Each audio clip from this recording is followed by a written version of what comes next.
you are very well and very fine. It's a routine our I am regularly asking you like this. So now we are going with our next topic, that is the last video we have already discussed in last lecture. That was our last video. But now we are going to discuss some interesting fact about our chapter number 1, and that is matter in our surroundings. Okay, so ये वाला जो video है उसमें हम ऐसे बहुत सारे fact के बारे में देखेंगे कि मतलब कि जो हमको जानना चाहिए कि मतलब कि एक्चुअल में होता कैसे है.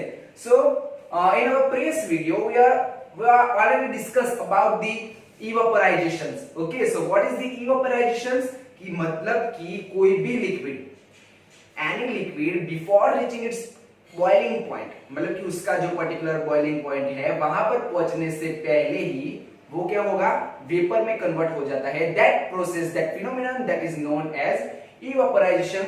And we have already learn about the factors that affect the evaporisation. That is there are the four factor, and that first one, that is the which one, that is the temperature. So as the temperature increase, the evaporation is also increase. मतलब कि जैसे जैसे temperature बढ़ता है उसके जो surface के ऊपर जो पार्टिकल्स है that may get the energy and they are converted into the liquid to the vapor phase. Then the second parameter, that is our humidity. So what is the meaning of the humidity? That is the related with the moisture. So as the moisture decrease in our surrounding, in our atmosphere, so जैसे कि moisture decrease होता है, मतलब कि temperature increase, evaporation increase. If humidity decrease, that means कि जो हमारा surrounding है, हमारा environment है, हमारा जो atmosphere है, वहां पर अगर moisture decrease हो जाता है तो again हमारा जो evaporation है that is increase. Third topic, that is the about the wind. So as the wind increase, evaporation take place easily. And the fourth parameter, first one is temperature, humidity, wind, and fourth one is the area. कि as the area increase, there is the increase in evaporation. So there is the four factor that is affect the evaporation. Okay, now we are going to discuss some interesting fact. That is the first, that is our question, that how does evaporation cause cooling. मतलब कि evaporation अगर होता है तो उससे हमको cooling कैसे feel होता है. Sorry. So for that we have to understand that during the evaporation, जब evaporation होता है तो क्या होता है, that the particles of the any liquid which absorb some energy and they are converted from liquid phase to the gaseous phase. And during that process जो energy वो absorb करते हैं, वो एनर्जी कहां से एब्जॉर्ब करते हैं, मतलब कि सराउंडिंग से. और सराउंडिंग से वो जो मतलब कि लिक्विड का ऊपर का जो सरफेस है, दे गेट सम एनर्जी और they get some temperature, due to some temperature they are the start evaporating, मतलब कि वहां से वो वेपर फेज में जाना स्टार्ट कर देगी. लेकिन जैसे ही वो वेपर फेज में जाना स्टार्ट करते हैं वहां होगा क्या, that particle which is during that evaporation, that particle of that liquid absorb some energy from surrounding. surrounding में से एनर्जी वो क्या करेगी, एब्जॉर्ब करेगी. किस लिए, टू रिगेन द एनर्जी. वो एनर्जी को रिगेन करने के लिए कि जो उन्होंने इवेपोरेशन के दरमियान ड्यूरिंग दिस इवेपोरेशन उन्होंने जो एनर्जी लॉस की है वो एनर्जी को रिगेन करने के लिए वो सराउंडिंग में से एनर्जी को एब्जॉर्ब करते हैं, and which is lost during the evaporation. And due to this phenomenon, due to this absorption of the energy from the surrounding, we can say that the evaporation cause cooling. Okay, so this is the first fact about the how does the evaporation cause cooling. Second question, कि अगर कैसा कि मान लेते हैं कि भाई मानो कि नेल पेंट रिमूवर, जैसे कि वो उसको बोलते हैं हम acetone. So whenever we are putting that acetone on our palm, that we feel like cooling. So what is the reason behind it? So जैसे कि हम वहां पर हमारा नेल पेंट रिमूवर बोलते हैं या तो फिर आप उसको एसीटोन बोलते हो, कि जैसे कि आप एसीटोन हमारे हाथ पे रखते हैं तो क्या होगा, वो acetone that absorb some energy from our hand, and during the absorption of the energy the acetone is started converted into the vapor phase. लेकिन होगा क्या कि जैसे ही वो वेपर फेज में कन्वर्ट होना स्टार्ट करेगा, again the particles of that acetone which is converted into the vapour phase they absorb some energy from the surrounding, and due to the absorption of this energy from that surrounding that cause cooling on our palm, and hence this is the reason we feel cool whenever we are going to put some drop of the nail paint remover, or we can say the alcohol, or we can say the acetone, और या तो फिर आप चाहे मान लो कि आप जो सैनिटाइजर यूज कर रहे हो, ओके, सो वो सैनिटाइजर में भी क्या होता है, अल्कोहल, और आपको वो लगाने पर मतलब कि आप जब उससे आप हैंड वॉश करते हो, ठीक है, तब भी आपको वो कूलिंग फील होता है. So what is the reason behind it, मतलब कि जब आप अल्कोहल वहां पर या तो फिर सैनिटाइजर यहाँ पर अपने हाथ पर रखते हो तो क्या होगा, it will absorb some energy from your hand, and due to the absorption of the energy it will starting evaporate, okay, and during the evaporization that particle during that evaporization will absorb some energy from the surrounding, and surrounding में से वो energy absorb करेंगे, और उसकी जो energy जो evaporation में जो lost हुई है उसको क्या करेंगे, वो regain करेंगे, and due to the regain of that energy or due to the absorption of the energy from that surrounding they are causing the cooling. So that is all about the how does evaporation cause cooling. Now our next question, that is the on the hot summer day the people are sprinkle some water on the roof. So what is the reason? So reason behind that particular phenomenon, that is the our roof on the hot summer day they absorb the more energy or the more heat from the sun, and due to the absorption of that more energy from the sun we will perspire more in our house. सो अगर ऐसा ना हो, हमको ज्यादा गर्मी न लगे, उसकी वजह से हम क्या करते हैं, हमारा जो रूफ है, टेरेस है, उसके ऊपर हम क्या करते हैं कि वहां पर पानी रख देते हैं, ठीक है, मतलब कि पूरा टेरेस पर पानी फैला देते हैं. तो उससे होगा क्या कि जो वाटर होता है, जो एनर्जी सन में से जो आता है, वो सन एनर्जी वो सन का वो क्या करेगा, वाटर एब्सॉर्ब कर लेगा. So water will absorb the energy, और we can say that the water will absorb that energy, and energy को वो क्या करेगा कि एब्सॉर्ब करेगा, कि मतलब कि पूरा का पूरा जो एनर्जी है वो हमारे रूफ के अंदर तक नहीं जाएगा, and this is the reason जो एनर्जी वो वाटर एब्सॉर्ब करेगा, फिर होगा क्या, वहां से इवेपोरेशन होगा, फिर सराउंडिंग में से ही कूलिंग होगा, फिर रिटर्न होगा, फिर कूलिंग होगा, फिर रिटर्न होगा, मतलब कि ये प्रोसेस कंटिन्यूअसली चलता रहेगा, और उसकी वजह से हमारा जो रूफ है वो इतना गर्म नहीं होगा कि जितना कि बिना पानी के होता है. So that is the reason कि during the hot sunny day everyone are going to sprinkle some water on their roof or in some open ground. Now our next questions, why we are wearing the cotton clothes in the hot sunny day or in the summers, okay, so in the summers, as we know, in the summers we are perspire more, okay, so as we perspire more, so वो क्या होगा कि जो हमारा जो पसीना जो होता है, मतलब कि वो कॉटन का जो क्लोथ होता है उसके ऊपर पूरा का पूरा आ जाएगा, और उससे क्या होगा कि that perspiration, during that perspiration there is the evaporation take place, and during that evaporation कि हमारा जो पसीना जिसने वो एनर्जी लॉस की है वो क्या रहेगा, सराउंडिंग में से वो एनर्जी को रिगेन करना स्टार्ट करेगा, and due to the regain of that energy, due to the absorption of the energy from the surrounding, it will cause the cooling to our body, and this is the reason why we are going to use the cotton clothes in the summer. Now the next question, that is why do we see the water droplet on the outer surface of the glass containing the ice cold water. मतलब कि अभी glass की बात छोड़ो, अगर fridge में से हमने अभी कोई बॉटल्स निकाला है, ठीक है, बॉटल निकाला है, तो अगर आप उसको देखेंगे कि after the 5 minute, after the 2 minute और आफ्टर द 10 मिनट बॉटल के आसपास पूरा का पूरा पानी जम जाता है. ओके, सो ऐसा क्यों होता है? सो लेट मी एक्सप्लेन कि जैसे कि हम जानते हैं कि ये हमारा ग्लास है, उसके अंदर मान लो कि क्या है, यहाँ पर ice. Now let us compare the temperature in the glass and the outside the glass. So outside जो ग्लास होगा वहां का टेम्परेचर हॉट होगा, और inside the glass there is the temperature is cold.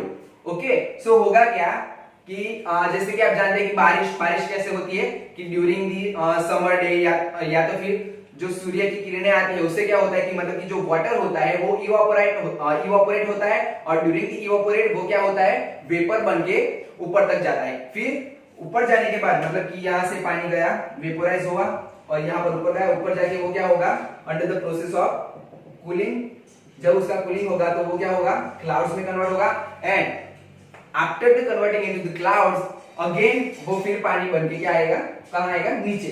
So same process यहाँ glass में होगा कि होगा क्या, हमारा ग्लास क्या है, मतलब कि एकदम अभी कोल्ड है और बाहर का जो टेम्परेचर है वो कैसा है, एकदम हॉट टेम्परेचर है। मतलब कि अभी यहाँ पर कुछ ना कुछ पार्टिकल्स होंगे, किसके, वाटर के या तो फिर कोई भी लिक्विड्स के। Okay okay, and that liquid it is the in the form of the vaporized form, or we can say this in the form of the vapor. So होगा क्या कि जब वो पार्टिकल्स इस ग्लास की सरफेस को touch करते हैं, बाहर के सारे particles when they touch the surface of this glass, so होगा क्या, ये जो पार्टिकल्स जो पूरी तरह से हॉट पार्टिकल्स है, it is converted into the cold particles। मतलब कि अगर ये वेपर वाला जो है, वेपर का जो पार्टिकल्स है, मान लो कि वाटर का है और in the form of the gas. Okay, ये वाला वाटर ही लेकिन फॉर्म क्या है उसका, गैस है, मतलब कि वेपर है। सो ये वेपर जब क्या होगा, अंडर दी कूलिंग, मतलब कि इस वेपर को जब हम कूल करेंगे तो वो क्या होगा, converted into the liquid phase. तो होगा ऐसा ही कि मतलब कि ये वाला जो पूरा का पूरा वेपर जो है आसपास में, वो जैसे जैसे उसकी सरफेस पे टच करता है, they are converted from gaseous state to the liquid state, and due to this reason यहां पर पूरा का पूरा ड्रॉपलेट्स अपने ग्लास की सरफेस पे आपको देखने को मिलता है, क्योंकि they are converted into the gaseous phase to the liquid phase. Okay, so this is the all about some interesting fact that we are going to discuss today. Now let me discuss one more interesting fact that as we know, let me show you.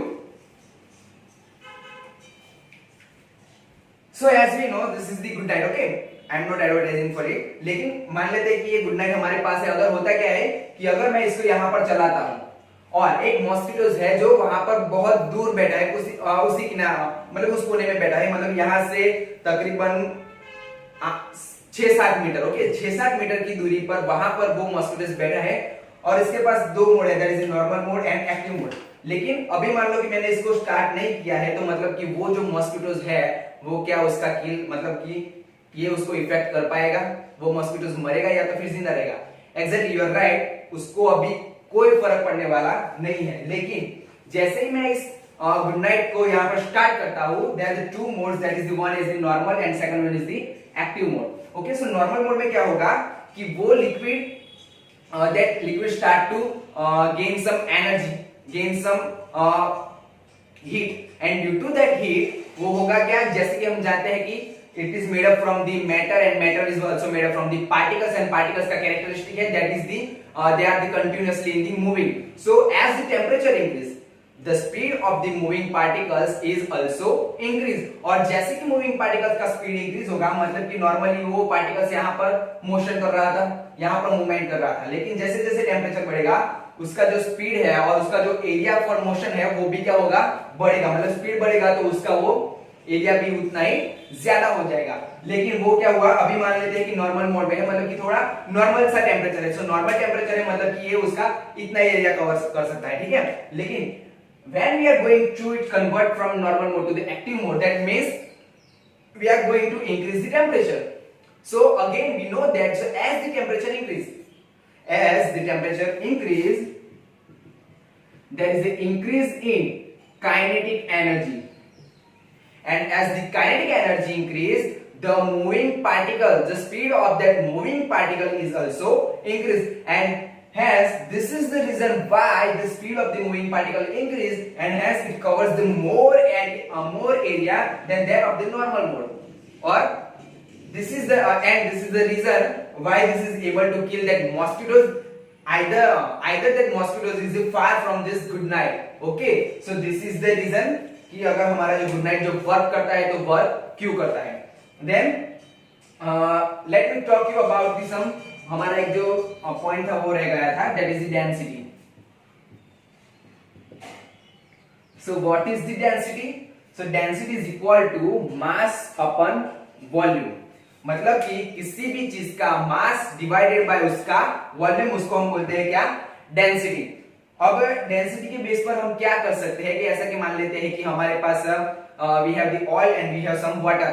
Now I am going to mix this both and try to try to mix it very well. Okay, now I am going to observe after the some time that the oil is on the upper side and the water is over the lower side or the at the below. Okay, so what is the reason कि why हमारा जो oil है वो ऊपर है और why हमारा जो water है वो नीचे है? That is the difference in the density. मतलब कि जिसका density ज्यादा होगा, as the density is high, तो वो भी कहाँ आ जाएगा, उसका नीचे आ जाएगा. मतलब कि अभी हम ऐसा बोलते हैं कि भाई कोई वुडन प्लेट से वो पानी के ऊपर फ्लोट कर सकता है, और वही जगह पर मान लो कोई स्टील का या तो फिर कोई आयरन प्लेट है, तो वो वाटर के ऊपर क्या करेगा, फ्लोटिंग नहीं कर पाएगा, क्योंकि वुडन का जो डेंसिटी है, जो कोई वुड का बना हुआ कोई प्लेट है, तो उसका डेंसिटी वाटर की डेंसिटी से क्या होगा, कम होगा. And this is the reason why it can able to float on the water surface. लेकिन वो अगर आयरन का बना है, ओके, तो क्या होगा कि उसका जो डेंसिटी है that is higher than that of the water, and this is the reason why it can able to float on the water. So this is all about the density. Now we have to talk about the difference between the evaporation and boiling point. Okay, so what is the boiling and what is the evaporation? That we all know about that very well. We are very well familiar with this both the terms. लेकिन उसके बीच में difference क्या है? तो first of all, the evaporation that is the surface phenomenon. मतलब कि evaporation होगा तो कैसे होगा, मतलब कि surface से होगा, surface से मतलब कि जो भी particles है that evaporate, then again फिर से जो surface पे particle आते हैं वो evaporate होंगे. लेकिन बॉइलिंग के अंदर ऐसा नहीं है. दैट इज क्या, बल्क फिनोमेनन, दैट कि पूरा का पूरा जो हमने जो लिक्विड लिया है वो पूरा का पूरा बॉयल होगा. उसके अंदर से पूरा का पूरा जो पार्टिकल्स है सब पार्टिकल्स के पास सेम एनर्जी रहेगा. जैसे कि इवेपोरेशन के अंदर क्या होगा कि जो सरफेस पे जो पार्टिकल होगा उसका एनर्जी हाई होगा than that of the lower particle, than that of the lower particle, than that of the lower particle. Okay, evaporation that is the slow process, and where the boiling that is the fast process. Okay, third point that is the it will take at the oil, evaporation can take place at the oil temperature. मतलब कि it doesn't necessary to that for the evaporation that liquid must have to reach at its boiling point. लेकिन क्या it can able to take place at the all the temperature, मतलब कि कोई भी temperature पर evaporation जो है वो हो सकता है. लेकिन if you want to talk about the boiling, that it has defined temperature, मतलब फिक्स टेम्परेचर पर जाकर ही वो क्या होगा, बॉयल होगा. कि जैसे कि मान लेते हैं कि भाई हमारे पास क्या है, water. So water will going to boil at only 100 degrees Celsius, not at the below and not the above तो आएगा, लेकिन not at the below. 100 degree से कम जाता है तो वो बॉयल नहीं होगा. Now let me ask you something कि इफ अगर आपको ऐसा कोई क्वेश्चन पूछा जाता है कि अगर मान लो कि हमारे पास वाटर है, ओके, और now I am going to ask you about the at the 25 degree Celsius what is the state of this water. Okay, फिर at 100 degree Celsius what is the state of water, at 0 degree Celsius what is the state of water, and at -1 degree Celsius what is the state of water, and at 250 degree Celsius what is the state of water. So as we know, at the 100 degree Celsius what is the state of water, there are the two state, मतलब कि वहां पर water liquid form में भी होगा और already boil हो रहा है, मतलब कि वहां पर वो वेपर फॉर्म में भी होगा. So there is the vapour, और we can say that gaseous form as well as the liquid form. Okay, now at the 25 degree Celsius what is the state of water, that is the liquid phase. Okay, वहां पर ना तो boiling हो रहा है ना तो वो ठंडा है. So that is the liquid phase और liquid state. At 250 degree Celsius, as we know, at the 100 degree Celsius water is starting to boiling and converted into the vapor phase. So what happened at 250 degree Celsius, there is no chance to be water as in the liquid phase, so it is compulsory in the gaseous state. At 0 degree Celsius, so there is a two option we have, that is it may be as a solid or as a liquid. मतलब कि पूरा बर्फ भी नहीं होगा और पूरा पानी भी नहीं होगा, मतलब कि वहां पर बीच वाला, मतलब कि आधा पानी होगा आधा बर्फ होगा. So we can say that at the 0 degree Celsius it may be solid और liquid. But at the -1 degree Celsius it is the pure solid form. Okay, now एक another interesting fact आपको बताना चाहता हूं, that is the dry ice. Have you heard about the dry ice? That is the हमारा एक compound है, that is the carbon dioxide. We are all very well familiar with this carbon dioxide, लेकिन हमको ये नहीं पता होगा कि इसको हम dry ice भी बोलते हैं. Why it is known as the dry ice? Because this carbon dioxide gas is stored with the high temperature, मतलब sorry with the high pressurize, इसको highly pressurize करके इसको स्टोर किया जाता है, और जब उसको highly pressurize किया जाता है तो होता क्या है, the space between the particle is reduced and they are converted from gaseous state to the solid state. Okay, मतलब कि उसका जो पार्टिकल का जो स्पेस है वो कम हो जाएगा, मतलब कि उसका अरेंजमेंट था वो पूरा का पूरा गैसेस फॉर्म में से कहां आ गया, सीधा सॉलिड स्टेट में, सॉलिड फॉर्म में आ गया. ठीक है, तो ये वाला जो गैसेस जो कार्बन डाइऑक्साइड है, it is converted into the CO2 in solid form, and has as जो सॉलिड फॉर्म में जैसे कि 1 एटमॉस्फेरिक प्रेशर हम उसको अप्लाई करते हैं और उसको हम किस फॉर्म में लाते हैं, सॉलिड फॉर्म में लाते हैं. And that is the reason that the carbon dioxide in the solid form, that is known as the dry ice, as we remove that pressure, it will converted into the gaseous carbon dioxide. So this is all about our chapter number 1, that is matter in our surrounding. So यहाँ पर हमारा पहला unit totally complete होता है. सो अभी आपको करना क्या है कि जितने भी आपको वर्कशीट दिए हैं उसके सारे के सारे बहुत से अच्छे नोट्स बनाओ, उसको रीड करो, और उसके अंदर जो भी कुछ मैंने आपको वो थियरी दिया है वो सारे के सारे थियरीज आ गए हैं, और ये सारे जो point that we already talk about in our today's lecture, उसका पूरा का पूरा नोट बनाओ. और जो भी अगर आपको क्वेश्चंस होता है तो मेरे को पर्सनली वो क्वेश्चन सेंड करो कि मेरे को ये वाले क्वेश्चंस में कुछ अभी डाउट्स है. एंड दूसरा है कि आप जो नोट्स बनाते हो, वहां पर आपको दो टाइप्स के वर्कशीट के अंदर दो टाइप के आपको क्वेश्चंस देखने को मिलते हैं. पहला वाला जो हम लोग आपको ऑलरेडी सॉल्व करके देते हैं, और दूसरा जो क्वेश्चंस होता है वो आपको खुद सॉल्व करके भेजना है. ठीक है, सो आपको वो पूरा का पूरा लिखना है. ये वाला पोर्शन भी आपको लिखना है विथ आंसर, और ये वाला पोर्शन भी जो हमने विथ आंसर आपको दिया है वो भी आपको लिखना है.